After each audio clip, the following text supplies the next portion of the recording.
सुरुवातीची बातमी आहे भाजपचे आमदार बबनराव लोणीकरांची। तुमच्या बापाला पेरणीचे पैसे मोदींनी दिलेत अशी मगरुरीची भाषा लोणीकर यांनी वापरली। गावातल्या काही टीकाकारांवर बोलताना लोणीकरांनी हे वादग्रस्त विधान केले। तुमच्या आई बहीण आणि बायकोला लाडकी बहिणीचे पैसे आम्हीच देतो, तुमच्या अंगावरचे कपडे आणि बूटही आम्हीच दिलेत अशी भाषाही त्यांनी वापरली आहे। कुचरवाट्यावर असलेले जे 5-6 काटे 10 काटे असतात त्याच्या माईचा पगार बबनराव लोणीकरनं केला, त्याच्या बापाचं पेन्शन बबनराव लोणीकरनं केलं। नरेंद्र मोदीजींनी 6000 रुपये तुझ्या बापाला पेरणीला दिले। तुझ्या माईच्या, तुझ्या बहिणीच्या, तुझ्या बायकोच्या नावावर लाडक्या बहिणीचे पैसे आले।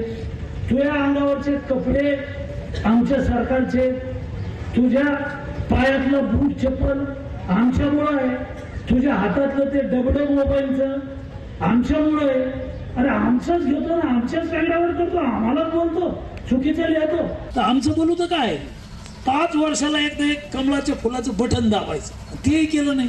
आता हे सगळे तुमचा शेवट आहे ना। बरेच जण इथं आता 80, 90, 100 वर्षाचे मस्त सिमेंट रोड दिला तर 8 कोटीचा, गावातले सगळे घरं भरतील एवढे पैसे 100-100च्या नोटानं 8 करोड रुपये दिले। आता तरी पुढचं थोडं लक्ष राहू द्या। तुम्ही मला द्या नाही तर नका देऊ, 5 वर्षाचं बोलू तर एक फुल्ली द्या नाही तर नका देऊ। असंच तुम्ही मला नाही बी दिलं तर 5-5, 10-10 कोटी मिळतील, हे डोक्यातून काढून टाका।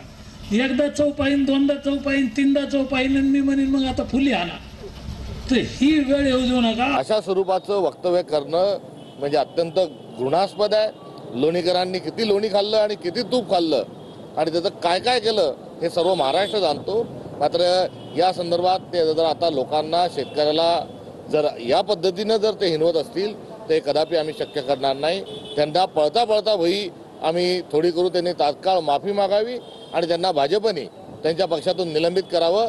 यांना कोणत्याच गावात आम्ही फिरू देणार नाही हे या निमित्तानं आम्हाला सांगा।